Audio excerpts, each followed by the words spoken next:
Ukraine से वापस लौटे भाई बहन, सुनाई आप बीती।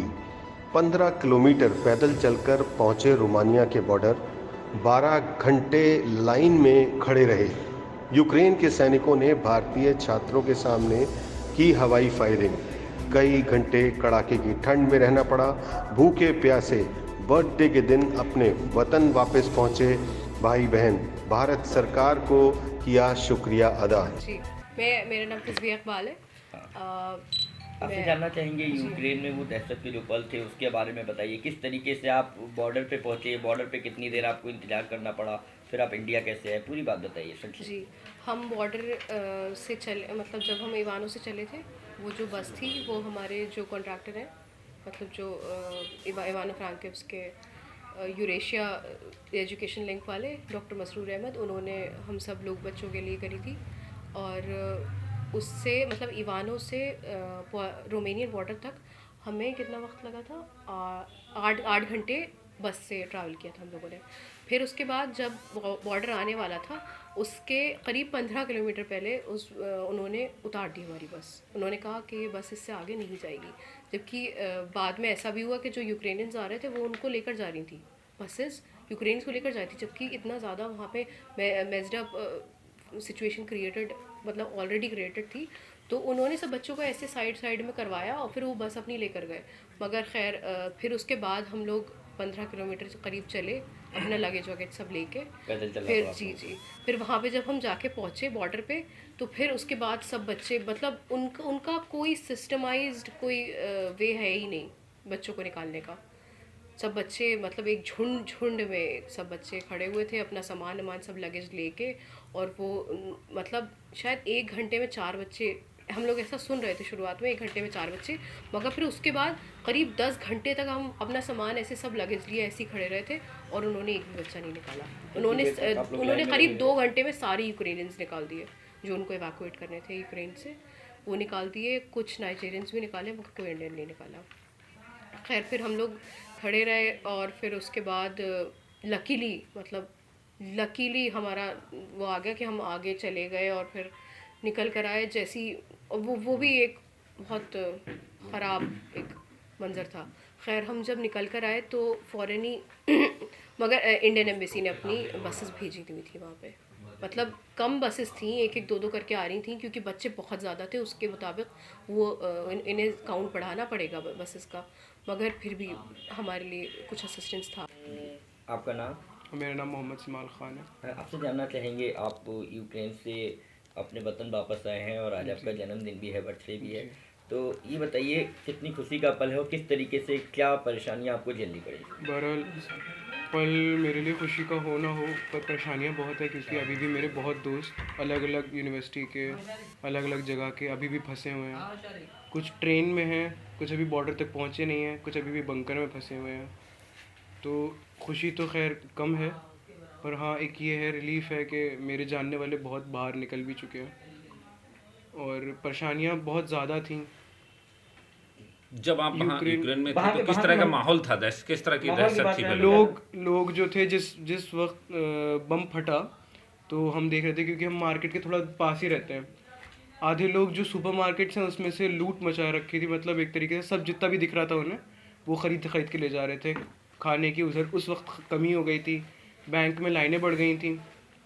लोग जो यूक्रेनियंस थे वो 50-50 हज़ार ग्रेविंस तक निकाल रहे थे। तो लोगों के पास पैसे की कमी थी उस टाइम पे। इंडियन स्टूडेंट्स के पास तो बहुत कमी थी और न खाना था। थोड़ी देर बाद एक और बम गिरा, लोग और घबरा गए।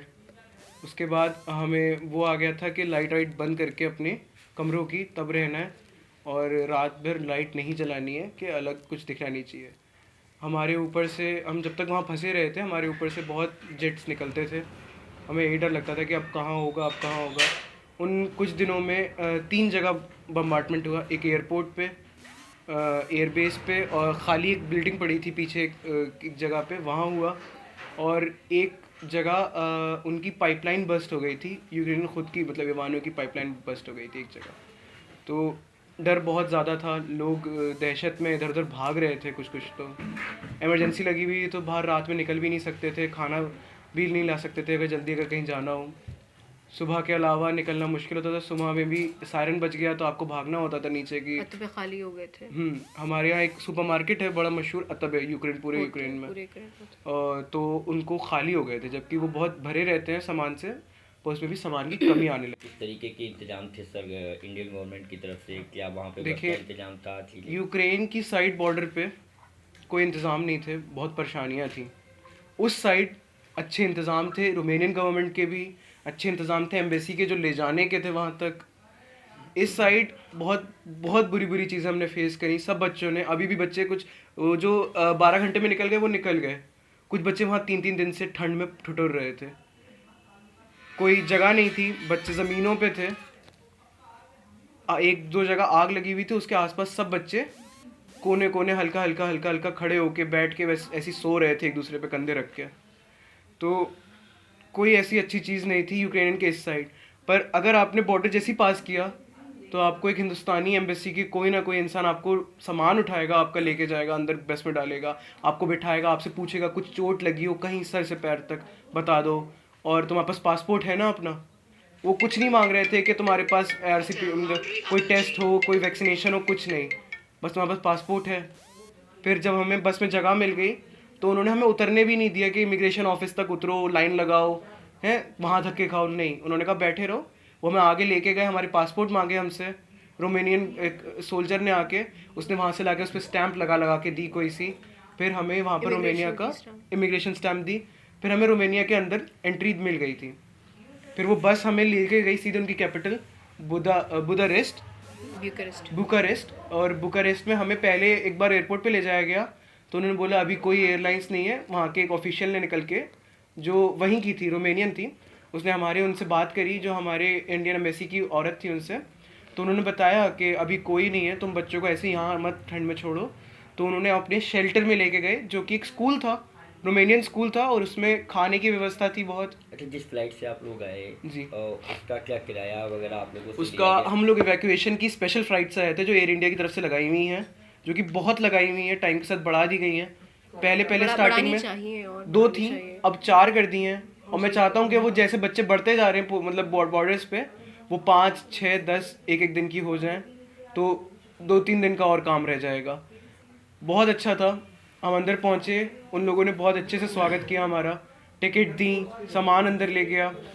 और एयरपोर्ट पे अंदर जब पहुँच गए हम शेल्टर, रोमेनिया घुस के ही हमें आधे से ज़्यादा हमारी परेशानियाँ वहीं ख़त्म हो गई थी।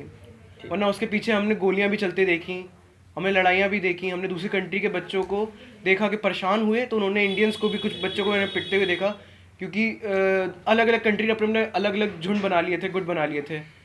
और उनकी कंट्री का कोई उस साइड को, उनके भी कोई वो नहीं थे, दूतावास के कोई लोग नहीं थे, दूतावास के उस बॉर्डर पे कहीं कोई नहीं था। एक 2-3 इंसान खड़े हुए थे, जिसमें से एक हमारे कॉन्ट्रैक्टर खड़े थे,